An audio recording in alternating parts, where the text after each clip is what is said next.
Olá pessoal, tudo bem?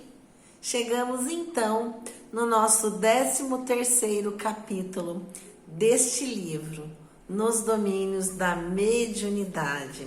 Este livro é uma obra de André Luiz, psicografia de Chico Xavier. Este capítulo se chama Pensamento e Mediunidade. Então é interessante que nós estamos chegando no final da lição, que nós já vimos em cada capítulo, que nós já fomos fazendo, pontuando capítulo a capítulo.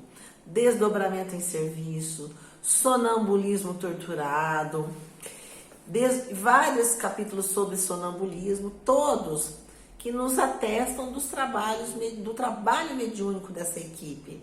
E agora então, com esse título, Pensamento e Mediunidade, nós vamos ter o capítulo que vai finalizar o trabalho mediúnico realizado por essa equipe de espíritos encarnados e espíritos desencarnados, capitaneados pelo companheiro Clementino, que vem então auxiliando cada um dos companheiros. Então, nesse capítulo, é aquele momento que é um momento, de certa forma, esperado, que é aquele momento que nós podemos dizer que é o coroamento do trabalho mediúnico. É um momento em que os mentores, os amigos espirituais vêm nos trazer uma mensagem, nos trazer aquele envolvimento. É aquele momento em que, quando a gente termina o trabalho, nós estamos muito melhores, muito mais animados, fortalecidos, a gente volta para nossa casa mais leve. Por quê? Porque nós realmente recarregamos as nossas baterias por conta do trabalho, da mediunidade. Muito embora, é claro, percebemos o rigor e a necessidade de aprimoramento constante, principalmente nesse capítulo. E aí, então, a nossa irmã Celina, ela está envolvida para receber esse feixe de luz, mas ela não vai dar passagem a esse espírito de luz. Ela recebe um feixe de luz brilhante na sua mente. Então ela vai transmitir a mensagem do benfeitor. E aí então o Aulus explica que ela vai dar a mensagem através do que nós já vimos nos capítulos anteriores, o que seria uma psicofonia sonambúlica. Como é que acontece? Ela recebe a mensagem e transmite para os companheiros. Então, não há a passividade. E aí, no livro, o Aulus esclarece automaticamente qual acontece na psicofonia sonambúlica, porque o amigo espiritual lhe encontra células cerebrais e as energias nervosas, quais teclas bem ajustadas de um piano harmonioso e dócil. Esse é.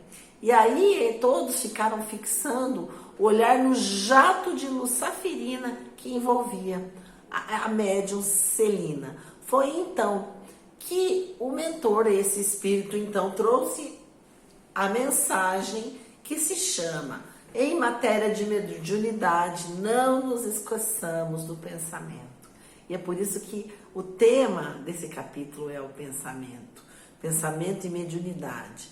E aí a mensagem é fantástica. Eu indico que todos leiam, e eu vou pontuar aqui alguns momentos do que ele nos fala, da lição que esse mentor dá para cada um de nós que participa do trabalho mediúnico, que estamos estudando, que estamos aprendendo, a importância do esforço, a importância do trabalho com a nossa reforma íntima, né? Com aquela transformação.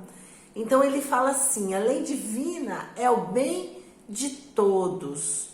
Nos domínios do espírito não existe a neutralidade. Evoluímos com a luz eterna, segundo os desígnios de Deus, ou estacionamos na treva, conforme a indébita determinação do nosso eu, que podemos ler do nosso egoísmo, dos nossos interesses pessoais, em detrimento dos outros. Quantas vezes, nos deixamos envolver pelo nosso interesse pessoal, pela nossa vaidade, pelo nosso orgulho, em detrimento de outros.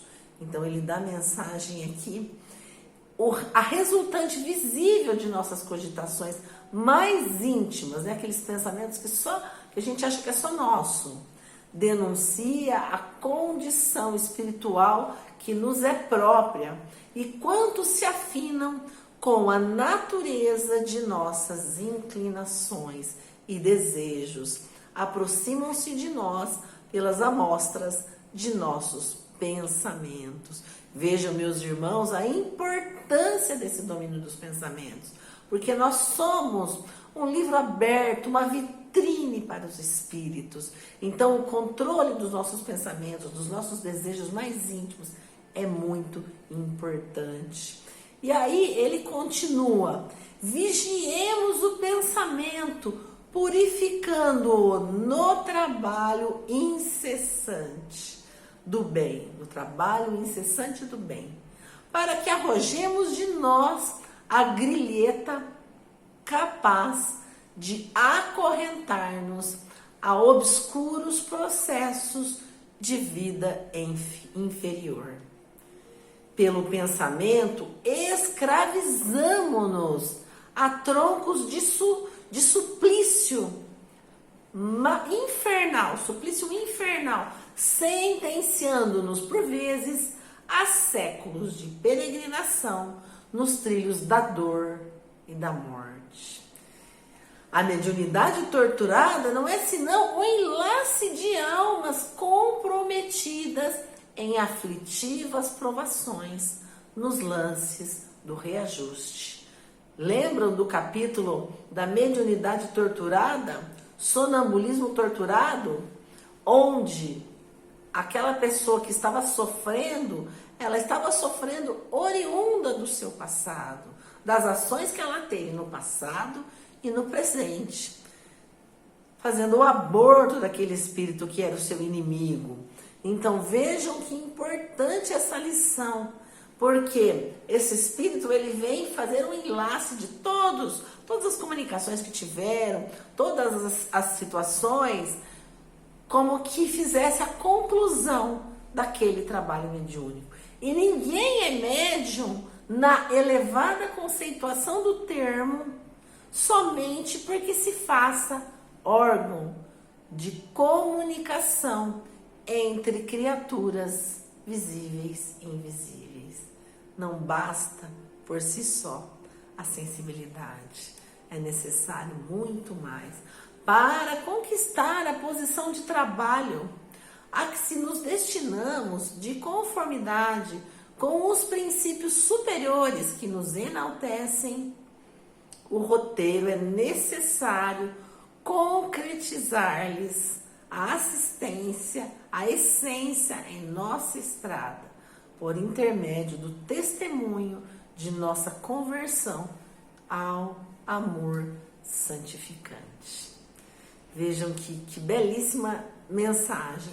Meditação entre dois planos diferentes, sem elevação de nível moral, é estagnação na inutilidade. O pensamento é tão significativo na mediunidade que o leito é importante para o rio. Ponde as águas puras sobre o leito da lama pútrida, e não tereis senão a escura corrente da viciação. Jesus espera pela formação de mensageiros humanos capazes de projetar no mundo as maravilhas do seu reino, para atingir esse aprimoramento ideal e imprescindível que o detentor de faculdades psíquicas Não se detenha no simples intercâmbio, ser-lhe-á indispensável a consagração de suas forças às mais altas formas de vida, buscando a educação de si mesmo e o serviço desinteressado em favor do próximo. É um material de pavimentação da sua própria senda. Vejam a mensagem: não se faz luz na candeia sem óleo. Nós temos que colocar esse óleo através do nosso esforço, através do nosso trabalho, através da nossa amorosidade, através da nossa renúncia ao nosso egoísmo, para que possamos então nos tornarmos criaturas aptas e melhores cada vez mais a fazer esse intercâmbio. Vocês viram nos capítulos anteriores dos médiuns, daqueles 3 médiuns, cada um numa condição. A Celina é aquela que mais se dedica, que mais renuncia. E ela leva o objetivo do seu trabalho com a espiritualidade como o primordial. Como esperardes o pensamento divino, onde o pensamento humano se perde nas mais baixas conotações, cogitações da vida? Que mensageiro do céu fará fulgir a mensagem celestial em nosso entendimento, quando o espelho de nossa alma jaz denegrido pelos mais inferiores dos interesses? O universo é a projeção da mente divina, e a Terra, qual a conheceis em seu conteúdo político, social. Olha só esse final. É produto da mente humana. É produto da nossa mente. Então nós somos decisivos nessa transformação, nessa mudança de mundo, de regeneração. Nós somos importantes para a mudança do mundo. A palavra esclarece, o exemplo arrebata. Ajustemo-nos ao Evangelho Redentor. Cristo é a meta de nossa renovação. Comecemos nosso esforço de soerguimento espiritual desde hoje. E amanhã teremos avançado consideravelmente no grande caminho. Meus amigos, meus irmãos, rogando a Jesus que nos ampare a todos. Deixo-vos com até breve. Então, a voz da médium foi sumindo, foi voltando ao normal, e ele permitiu que aquele ambiente ficasse envolvido de muita paz, de muita luz, e cada um dos integrantes sorveram aquela luz, aquela bênção. Como acontece. E é tão importante nós termos a noção do que acontece na espiritualidade, nos dando o dever de sermos aptos, de nos esforçarmos para sermos trabalhadores do Cristo. Que Jesus nos abençoe. Até o próximo capítulo.